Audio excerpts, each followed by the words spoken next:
તો ન્યા હું કર્યું એ પણ બધાએ જોયું અને તરત જ આ સુરત મ્યુનિસિપલ કોર્પોરેશનની ચૂંટણી આવી છે. આજે અમે તમારી સમક્ષ કેટલાક વિચારો રજૂ કરવા માટે આવ્યા છે, બધા અમારા ઉમેદવારો અને આગેવાનો બધા ભેગા મળીને, કે શા માટે આ ચૂંટણીમાં આપણે આમ આદમી પાર્ટીને મત આપવાનો છે. અને આમ આદમી પાર્ટીને મત આપવાથી આ વિસ્તારમાં, સુરતમાં અને ગુજરાતમાં શું શું ફેરફાર આવવાના છે. ગયા વર્ષે બધાએ આમ આદમી પાર્ટીને મત આપ્યો અને સુરતમાં અમારા ગુજરાતના ઇતિહાસમાં પહેલીવાર 27 કોર્પોરેટર જીત્યા. થોડી ઘણી મુશ્કેલીઓનો તમારે અને અમારે બધાએ સામનો કરવો પડ્યો. કેટલાક લોકોએ ન કરવાનું કામ કર્યું, અમારે સાંભળવું પડ્યું, પણ પછી તે સંઘર્ષ ચાલુ રાખ્યો તો આજે પાછા ફરીથી આમ આદમી પાર્ટીનો આખા ગુજરાતમાં સારા દિવસો આવ્યા અને આખા ગુજરાતમાં ખૂબ સરસ આમ આદમી પાર્ટી અત્યારે મજબૂતીથી કામ કરી રહી છે. પણ આ ચૂંટણીની અંદર સુરતમાં આપણે આમ આદમી પાર્ટી કેમ કે ગયા વખતે જ્યારે ખાલી આપણા વરાછા, કતારગામ, પૂણા, સરથાણા એ વિસ્તારમાં આમ આદમી પાર્ટી જીતી અને એ પછી કોર્પોરેટરોએ આમ આદમી પાર્ટીના સંગઠનના સાથી મિત્રોએ જે કાંઈ કામ કર્યું એ કામની નોંધ ઉધનામાં, લિંબાયતમાં, ભાગળમાં, ચોક વિસ્તારમાં, અઠવામાં બધા જ લોકોએ 5 વર્ષ સુધી લીધી કે કંઈક થાય અને વરાછા વિસ્તારમાંથી અવાજ ઉઠાવવામાં આવે. વેરો વધવા ન દીધો, શાળાઓ સારી કરાવી, રોડ સારા બને એના માટે લડાઈ લડ્યા, સુરતમાંથી ડ્રગ્સનું દૂષણ નાબૂદ થાય એના માટે લડાઈ લડ્યા. આ બધી જ બાબત વરાછા વિસ્તાર સિવાયના વિસ્તારના લોકો સતત સોશિયલ મીડિયા, છાપા, ટીવીથી જોઈ રહ્યા હતા. એમની મનમાં અંદરથી થતું હતું કે આપણે આવું કંઈક કરવું છે. આ વરાછાવાળા કરે, સૌરાષ્ટ્રવાળા કરે તો અમારે આવું કંઈક ક્રાંતિકારી કામ કરવું છે. અને એમાં બાકી રહ્યું હતું તો વિસાવદરમાં અમારા ખેડૂતોએ પણ ક્રાંતિ કરી, એ ભેગું ભળ્યું. અને પછી આ આખા સુરતમાં અત્યારે હું તો 2 દિવસથી અહીંયા ફરું છું, આગેવાનોને મળું છું.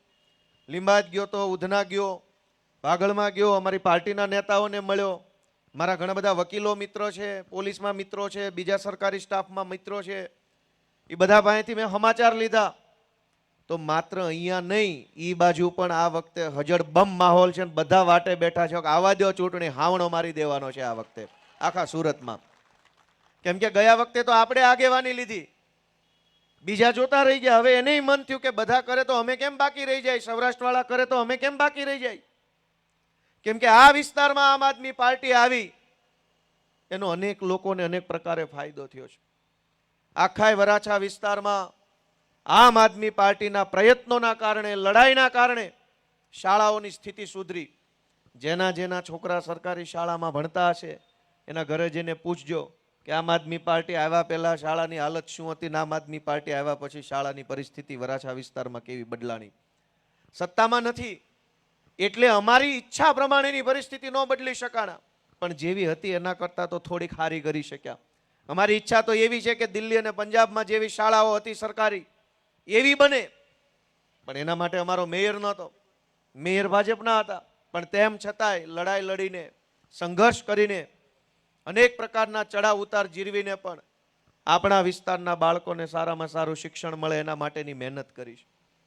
અને આ બધા આમ આદમી પાર્ટી વાળા છે કોણ?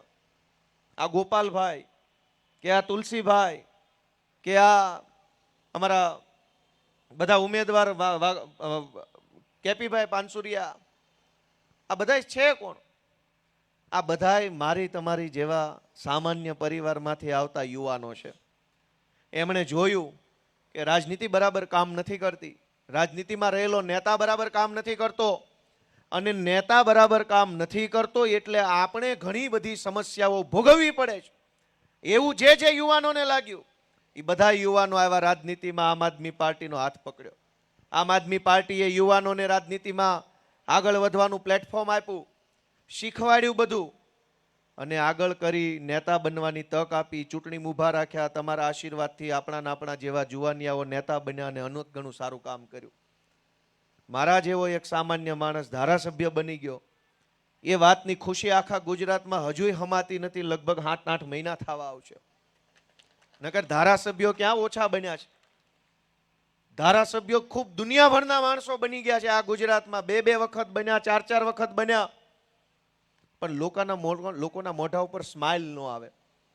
મને એ સૌભાગ્ય મળ્યું કે હું જીત્યો, એ વાતને હમણાં 7-8 મહિના થઈ જાય, પણ એવો ને એવો હરખ આખા ગુજરાતના મોઢા ઉપર દેખાઈ રહ્યો છે. ગોપાલભાઈ જીતી ગયો, આપણો છોકરો, આપણો ઘરનો માણસ જીતી ગયો. તો મારા તમારા જેવા સામાન્ય પરિવારમાંથી આવતા પરિવારના છોકરાઓ જે દિવસે ચૂંટણીઓમાં આવે, જે દિવસે ચૂંટણી જીતે, તેથી એવું સારું કામ કરે કે લોકોના ચહેરા પર ખુશી આવે. આપણે બધાએ વિચાર કરવો પડશે કે એક બાજુ આપણને એમ કહેવામાં આવે છે કે ભારતને વિશ્વગુરુ બનાવવું છે. ભાજપના માણસો વિશ્વગુરુનું ગાજર બતાવે છે રોજે રોજ. આપણો ભારત દેશ વિશ્વગુરુ બને તો એમાં સૌથી વધુ ખુશી આપણને જ થાય. પણ વિશ્વગુરુ કેવી રીતે બને જ્યારે સરકારી શાળા જ ન હોય? તો ગુરુ કેવી રીતે બનશે? શિક્ષક જ નથી, બાળક ભણવા ક્યાં જાય? એક તો આપણા ગામડાઓમાં અનેક ગણી સમસ્યાઓ હતી. ન્યા શાળા નહીં ગામડામાં, ન્યા દવાખાના નહીં, ન્યા કમાણી કરવાની વ્યવસ્થા નહીં, ઉપરથી માથાભારે માણસોનો ગામડે ગામડે એવડો ત્રાસ. તો મજબૂરીમાં, લાચારીમાં સૌરાષ્ટ્રના અનેક ગામડાઓમાંથી આપણે કે આપણા બાપ દાદા અહીંયા સુરત આવ્યા. ન્યા સુવિધા નહોતી એટલે અહીંયા આવ્યા. અહીંયા ક્યાં વળી સુવિધાના મોટા મોટા પોટલા બંધાઈ દીધા ભાજપે. 30 વર્ષથી એમની સરકાર છે. જો ગામડામાં સુવિધા હોત તો અનેક પરિવારો આજે સુરતમાં એવા છે જે ગામડે જઈને શાંતિથી રહેતા હોત. અહીં કોઈને કાંઈ મળી નથી ગયું, અહીંયા આવીને લોનો લેવી પડી છે. અને અનેક લોકો એ લોન તો મકાન માટે લોન લે, દુકાન માટે લોન લે. એ તો હજુ એક વખત સમજ્યા કે ભાઈ કાંઈ વાંધો નહીં, ઘરનું મકાન તો થઈ ગયું, ભલે લેણું થયું. પણ પરિસ્થિતિ એ હદે ખરાબ થઈ છે કે ભણવા હાટું લોનો લેવી પડે છે. જેના છોકરા હોશિયાર હોય એને ભણાવવા હોય સાયન્સમાં, એન્જિનિયરિંગમાં, લોનો લેવી પડે છે, જમીનો ગીરવે મૂકવી પડે છે બિન અનામત નિગમમાં. તમે પરિસ્થિતિ વિચારો કે અવળો મોટો ભારત દેશ વિશ્વગુરુ બનવા તરફ આગળ વધી રહ્યા છે અને ભણાવવા હાટું લોનો લેવી પડે. દુનિયાના કયા દેશના બાળકોએ ભણવા માટે લોન લેવી પડે છે? અને લોનો આપણા છોકરાને ભણાવવા જ કેમ લેવી પડે છે? ભાજપના ધારાસભ્યો, મંત્રીઓ, કોર્પોરેટરો, વોર્ડ પ્રમુખ હોય તો નથી લોન લેવી પડતી. લોન ખાલી આપણે જ લેવી પડે છે. એમને માટે તો પૈસા પૈસા જ. હું તો તમને વિનંતી કરવા આવ્યો છું કે રાજનીતિ બદલવી પડશે. રાજનીતિ નહીં બદલાય ત્યાં સુધી આપણી પરિસ્થિતિ ક્યારેય બદલાવાની નથી. ચાહે ગમે એટલી પાર્ટીઓ આવી જાય, ગમે એટલા નેતાઓ આવી જાય, રાજનીતિ બદલવા માટેની જવાબદારી આપણે બધાએ સાથે મળીને લેવાની છે. અરવિંદ કેજરીવાલ દિલ્હીમાં સારામાં સારી સરકારી શાળા બનાવી શકે તો અહીં સુરતમાં શું ખૂટે છે? 10,000 કરોડ રૂપિયાનું બજેટ છે કોર્પોરેશનનું, 4 લાખ કરોડ રૂપિયાનું બજેટ છે ગુજરાતની સરકારનું. પૈસાની તો ક્યાંય તાણ છે નહીં, ખાલી નિયત ખોટી છે ને એટલા માટે કામ નથી થતું. બાકી પૈસા તો પૂરેપૂરા છે. પૈસા ઘટતા હોય એવું કાંઈ. હમણાં બજેટ સત્ર ગયું, 1 મહિનો બજેટ ઉપર ચર્ચા હાલી, એક વિષય ઉપર ચર્ચા થઈ, એક પાવલી ઉપર વિધાનસભામાં ચર્ચા થઈ. હું આખા બજેટ સત્રમાં સૌથી વધુ જે ધારાસભ્યની હાજરી હોય એ માનની ગોપાલભાઈ ઇટાલિયા હતા. આખા સત્રમાં સૌથી વધુ હાજરી, સૌથી વધુ મુદ્દા ઉપર અવાજ મેં ઉઠાવ્યો. અને મેં જોયું કે ક્યાંય પાવલી ઘટતી નથી. સરકાર પાસે એટલા પૈસા છે, એટલા પૈસા છે, એની કોઈ સીમા નથી. અને આટલા બધા પૈસા હોવા છતાંય આપણા વિસ્તારની વાત કરીએ તો શાળા નહીં, સારું દવાખાનું નહીં, ચારેય બાજુ ગુંડાઓ બેફામ છે, એક પોલીસ સ્ટેશન નહીં, અને હોય તોય કાંઈ કામનું નહીં. જ્યાં છે ન્યાય કાંઈ ઉકાળ લીધું નથી. આ તો અહીં નથી એટલે આપણને એમ લાગે કાંઈ નથી, હોય ત્યાં વળી હું ક્રાંતિ કરી નાખી છે જ ને. વરાછામાં, સરતાણામાં, પૂર્ણામાં, ઉધનામાં, લિંબાયતમાં બધાય પોલીસ સ્ટેશનો. અહીં વેલંજામાં નથી એટલે આપણે એવું કહેવા થાય માઇક નથી. અને જ્યાં છે ત્યાં શું છે? ત્યાં હપ્તા લે છે. અહીં હપ્તો આખો દેવા જવું પડતું હોય, અહીં બનશે તો ઓલા નજીક થઈ જાય હપ્તાવાળા. તમે પરિસ્થિતિ વિચારો, તમે પરિસ્થિતિ વિચારો કે આ પરિસ્થિતિ ક્યારે બદલાશે અને કોણ બદલશે? અવડો મોટો વિસ્તાર ડેવલપ થયો. અહીંયા ગઈ ચૂંટણી પહેલા આ વિસ્તારને કોર્પોરેશનમાં સામેલ કર્યો. મને યાદ છે એ વખતે અમે સભામાં આવ્યા હતા. કઠોદરા ને એ બાજુના ગામડાઓ જે છે એનો વિરોધ હતો કે અમારે કોર્પોરેશનમાં નથી જવું. આ બાજુ સભાઓ ઘણી બધી સોસાયટીમાં થઈ હતી. આ વિસ્તાર કોર્પોરેશનમાં સામેલ કર્યો, એનો ફાયદો શું થયો આ વિસ્તારને? કોઈ 5 મુદ્દા ભાજપ વાળા ગણાવે?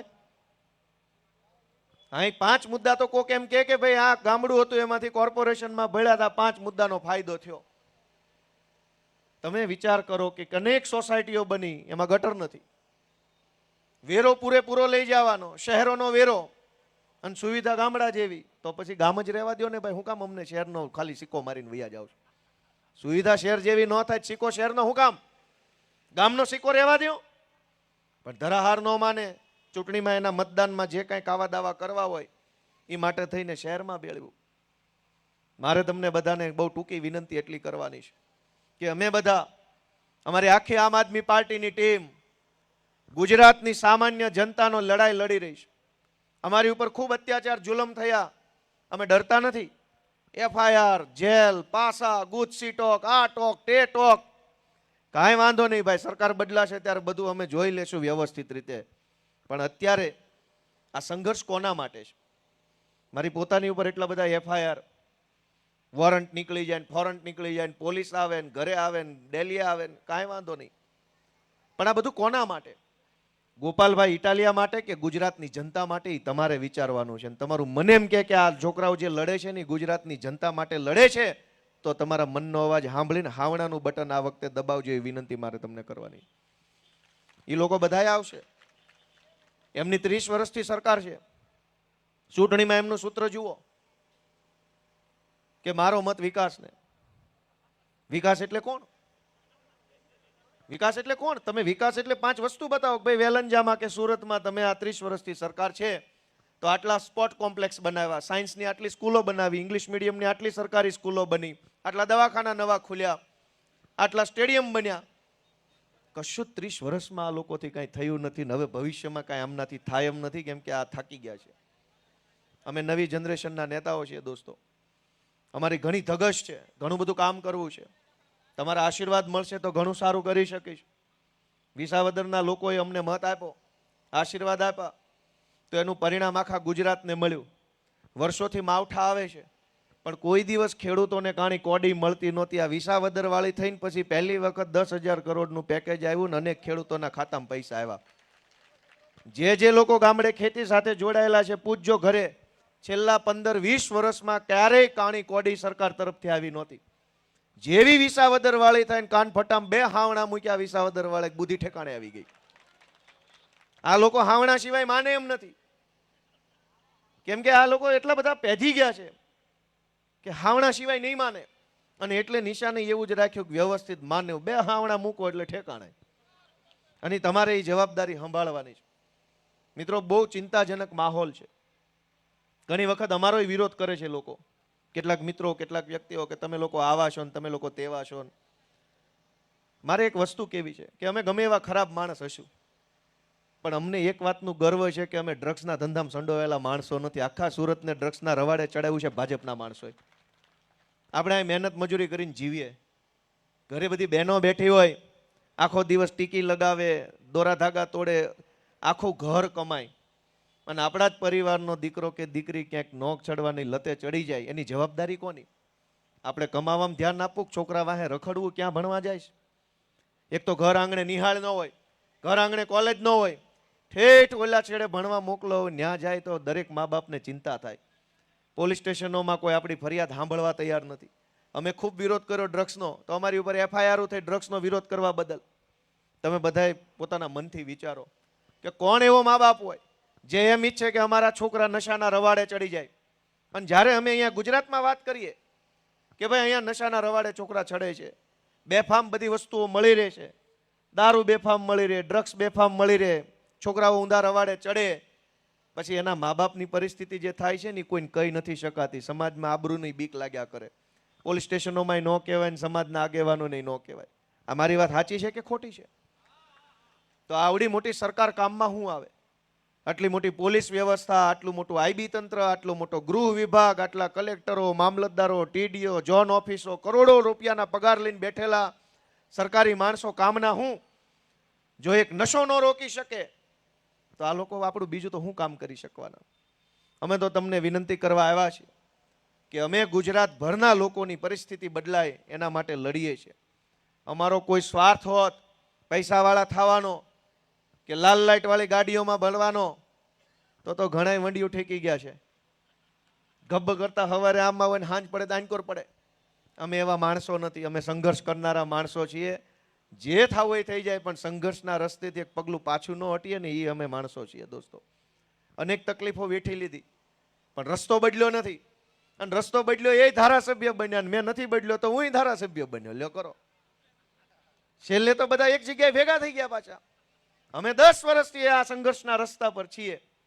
એક ડગલું બદલ્યું નથી. મુશ્કેલીઓ અનેક આવી, એફઆઈઆરો થઈ, જેલમાં પૂર્યા, પોલીસે માર માર્યો, બધું જ થયું. રસ્તો ન બદલ્યો અને હું ધારાસભ્ય થઈને બેઠો છું. અને જેને રસ્તો બદલ્યો ને એ 3 ખુરશી વટીને ન્યા જ બેઠા છે. તો શું ફાયદો થઈ ગયો ભાઈ રસ્તા બદલીને ધારાસભ્ય બનવાનો? અને ધારાસભ્ય બનવું મહત્વ નથી. લોકોના દિલમાં આપણી ખુરશી પડે ને, એ ખુરશી કાયમ માટે રહી જાય છે. ધારાસભાની ખુરશી તો હમણાં નવી ચૂંટણી આવે, અડધાની ટિકિટો કપાય એટલે રોતા રોતા ઘર ભેગા થઈ જાય. પણ લોકોના દિલમાં જેને સ્થાન મળે એની ખુરશી કાયમ માટે ટકી જાય છે. અને લોકોના દિલમાં સ્થાન ન હોય એની ખુરશીઓ ગમે એટલી વખત આવે પણ એ ટકતી નથી લાંબો સમય. અમે તમારી પાસે એક આશા રાખીને આવ્યા છે કે આ યુવાનોને રાજનીતિમાં લાવી એને મોટી જવાબદારી સોંપવાનું કામ અરવિંદ કેજરીવાલ અને આમ આદમી પાર્ટી કરે છે. તમે મારો દાખલો લ્યો, મારી જેવા માણસને કોણ આગળ લાવ્યું? આમ આદમી પાર્ટી અને અરવિંદ કેજરીવાલ. તમે એકવાર વિચારો કે આ અરવિંદ કેજરીવાલ ને આમ આદમી પાર્ટી ન હોત તો ગોપાલભાઈ શું કરતા હોત? સિસોટી મારતા હોત કોન્સ્ટેબલ તરીકે રોડ ઉપર. અમે તો હતા જ કોન્સ્ટેબલ. અમે શું કરતા હોત? સિસોટીઓ મારતા હોત. અહીં સાઈડમાં લાય પચા. પણ તમે વિચારો કે ગોપાલ ઇટાલિયાને અરવિંદ કેજરીવાલ અને આમ આદમી પાર્ટીએ નેતા બનાવ્યો તો જનતાને ફાયદો થયો કે નહીં? કયો છે એ બધા? ગોપાલ ઇટાલિયા કોન્સ્ટેબલ હોત તો ગુજરાતને સારો ફાયદો થાય કે ગોપાલ ઇટાલિયા આમ આદમી પાર્ટીમાં આવ્યો એમાંથી સારો ફાયદો થયો? કયો છે બધા? ગોપાલ ઇટાલિયા જો આમ આદમી પાર્ટીમાં હોય તો ગુજરાતની જનતા માટે લડે, આગળ બોલે.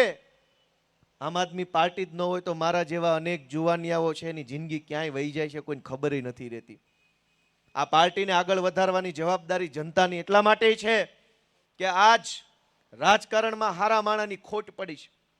કોઈ હારો આબરૂદાર, ઇજ્જતદાર, જવાબદાર માણસ રાજકારણમાં નથી. બધાય લે ભાગુ તત્વો જે મળ્યું લઈને નીકળો અહીંથી જલ્દી. પબ્લિકનું જે થવું એ થાય. એવી ટૂંકી માનસિકતા, ટૂંકી લાલચવાળા માણસોએ રાજનીતિ પર કબજો કર્યો છે. અને એની વચ્ચે અમે એમ વિચારીએ છીએ કે નવા જુવાનિયાઓ આવે, બધા મહેનત કરે, સંઘર્ષ કરે, 5-25 જણા કદાચ ભાગી જાય તોય તે 2-5-25 જણા મહેનત કરી આગળ આવી અને સમાજને સારી દિશામાં લઈ જવાનું કામ કરે. પણ આ બધું ક્યારે શક્ય બને? જ્યારે તમે આશીર્વાદ આપો ત્યારે. ભાજપવાળાને તો કોઈ ફરક પડતો નથી. વિધાનસભામાં મેં જોયું કે જેટલી ચિઠ્ઠી આવે ને એટલું જ ઊભા થઈને વાંચવાનો એમનો અધિકાર છે. ચિઠ્ઠી બાર એક શબ્દ બોલે ને તો ઘોનારે છે અંદર લઈ જાય. આ હાવ હકીકતની વાત છે. કોઈ પણ માણસ એની પાર્ટીમાં ચિઠ્ઠી બાર બોલી નથી શકતો. મેં નજરે જોયેલી વાત. દરેક ધારાસભ્યોને એક ચિઠ્ઠી પાર્ટીના દંડકની ઓફિસમાંથી આપવામાં આવે કે તમારે આ મુદ્દા પર આટલું જ બોલવાનું છે, ઓલા મુદ્દા પર આટલું જ બોલવાનું છે. અને આ ખેલ પબ્લિકને ખબર નહોતી એટલે મેં વિસાવદરથી બસો ભરીને બધાને રૂબરૂ જોવા લઈ ગયો કે હાલો સર્કસ જોવું હોય તો લઈ જાઓ. મેં બતાવ્યું બધાને અને બધાએ નજરે જોયું આ ચિઠ્ઠીઓનો ખેલ.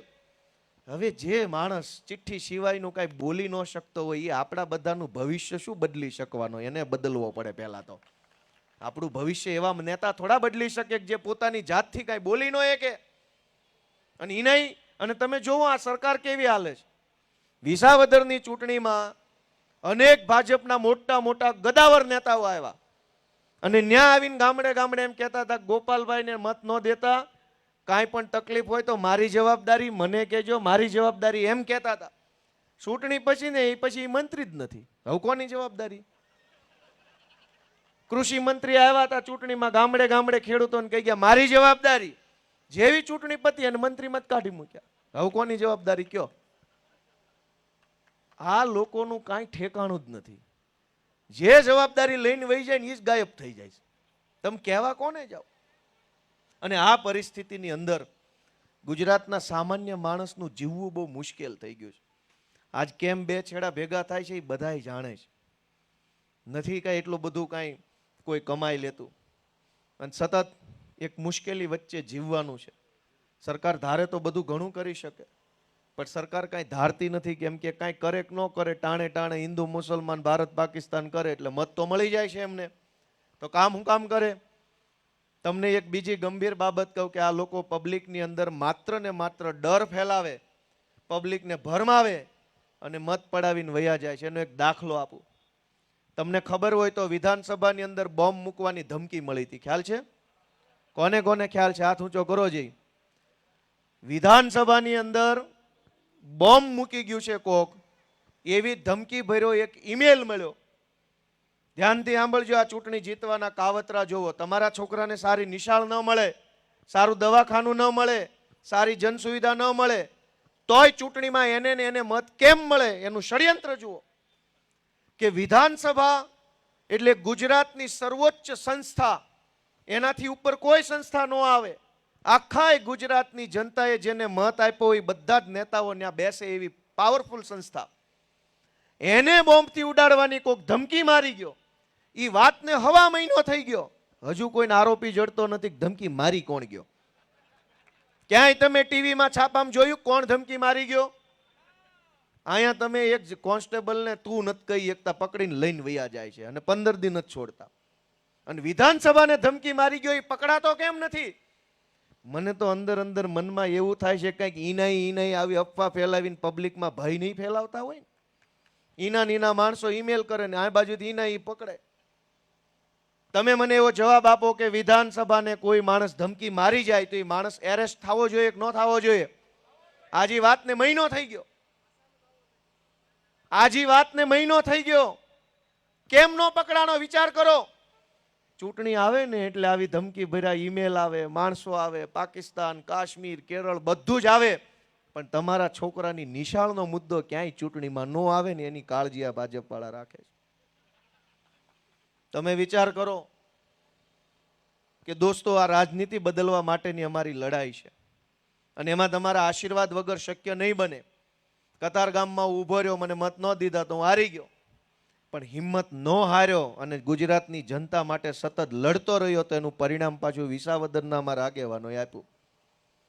હું તમને એટલી જ વિનંતી કરું છું કે તમે કદાચ મત નહીં દો તો બહુ તો શું થાય, અમે હારી જાવ, પણ અમે હારી જાવું તો જનતાનો મુદ્દો કોણ ઉઠાવશે એક વખત વિચાર કરો. બીજેપી સાંભળવા તૈયાર નથી કોઈ મુદ્દો, ત્યાં કોઈ વાત નથી રજૂ કરી શકાતી. અને તમે જુઓ કે આ સુરતનું એ તો એમ કે છે કે ભાઈ આ બહુ બધી દેશભક્તોની પાર્ટી છે અને દેશ સેવા કરવા માટે બધા ભાજપમાં જોડાણા છે, પણ સુરત કોર્પોરેશનના ઉમેદવારોનું લિસ્ટ રાતે 12 વાગે બહાર પાડ્યું. દિવસે જો બહાર પાડ્યું હોત ને તો બધા દેશભક્તો એકાબીજાના જભા ફાડીને દેશભક્તિ બતાવે. એટલે રાતના અંદર આમ લિસ્ટ બહાર પાડ્યું. હું કામ? દિવસે નકર દેશભક્તિ બધી બહાર આવી જાત વિડીયો સામે. કેમ કે દેશની સેવા કરવા હાટું ત્યાં હરીફાઈ લાગી છે, તું નહીં હું કરીશ સેવા, અને ધોકા ઉડે એવો માહોલ છે દેશભક્તિ માટે. કેટલા દેશભક્તો છે આપણે જાણીએ, દેશભક્તો નથી, ટેન્ડર ભક્તો છે, કોન્ટ્રાક્ટ ભક્તો છે, કટકી ભક્તો છે, લાંચ ભક્તો છે, દલાલી ભક્તો છે. કોઈ દેશભક્તો નથી. દેશભક્ત અહીંયા બેઠેલા એક એક માણસ દેશભક્ત છે જે પરસેવો પાડીને કમાય છે અને દેશની સરકારને ટેક્સ આપે છે. અહીંયા દેશભક્તો બેઠા છે. અહીં કોઈ કટકી નથી કરતું. દેશભક્તો તો આ બેઠા અહીંયા, ત્યાં બધા કટકી ભક્તો છે. રાતના કાળા અંધારામાં 12 વાગે લિસ્ટ બહાર આવ્યું. દિવસે આવ્યું હોત ને તો કમલમમાં જે ધોકા ઉડે જ નહીં, આખી ગુજરાતની જનતા મોજથી જોવે, દિલ ખુશ થઈ જાય ને એવા ધોકા ઉડે એમ હતા. એને ખબર હતી કે એકેય દેશભક્ત નથી, કરું બાજો છે, આમાં એકનો વારો આવશે ને 4નો નહીં આવે ને તો મારવાના જ બે ચારે ભેગા થઈને. મિત્રો, હું તો તમને એટલું કહેવા આવ્યો છું કે સહેજ આપણો આત્મા જગાડીએ. અને વિસાવદર વાળી થયા પછી તો લગભગ આખા ગુજરાતનો આત્મા જાગી ચૂક્યો. તમે જ્યાં જાઓ ને એક જ વાત છે કે વિસાવદર વાળી જ કરવાની થાય છે. અને વિસાવદર વાળી એટલે હું, ત્યાં અમારે બહુ હોશિયાર માણસ, આ બધા અમારા આગેવાન બેઠા છે, અડમતિયાના અને પિંડા ખાઈથી બધા કીધું મને.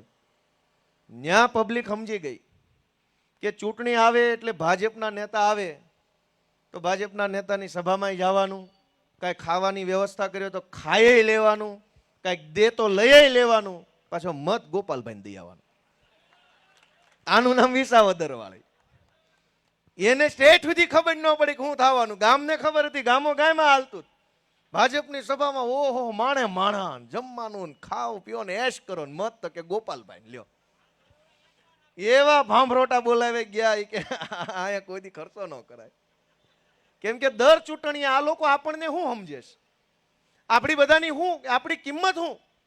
ભજીયા ગાંઠિયા હારો ગધેડો લેવા જાવ ને તો 35,000 નો આવે ગધેડો. માણા 500 રૂપિયામાં મળી જાય.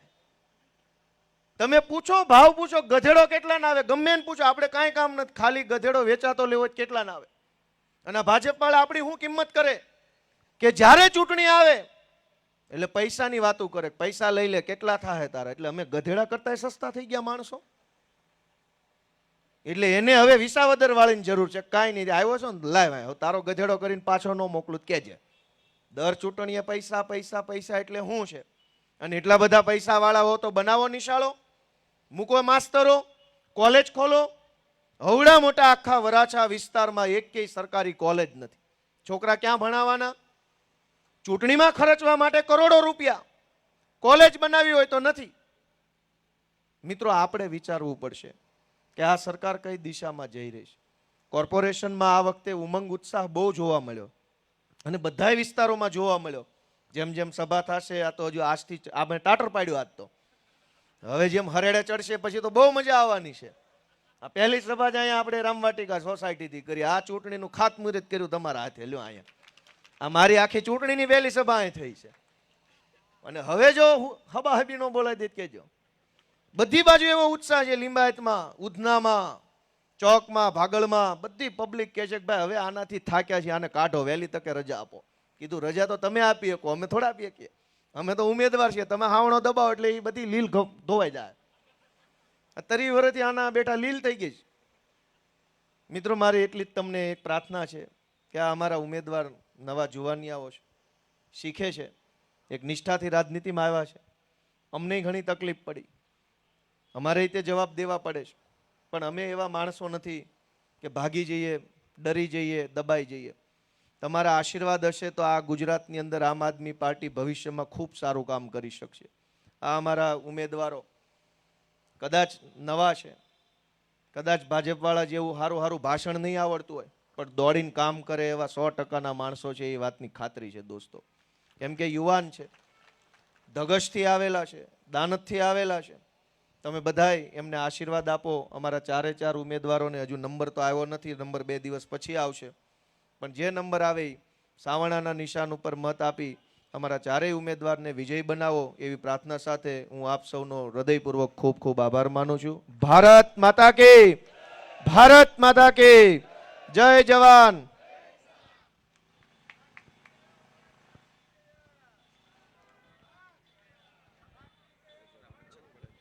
જોરદાર તાળીઓના નાદથી વધાવશો ગોપાલભાઈ ઇટાલિયાને. અને આ સાથે આપણે સભાનું અહીંયા સમાપન કરીએ છીએ. આ સભામાં ઉપસ્થિત રહેલા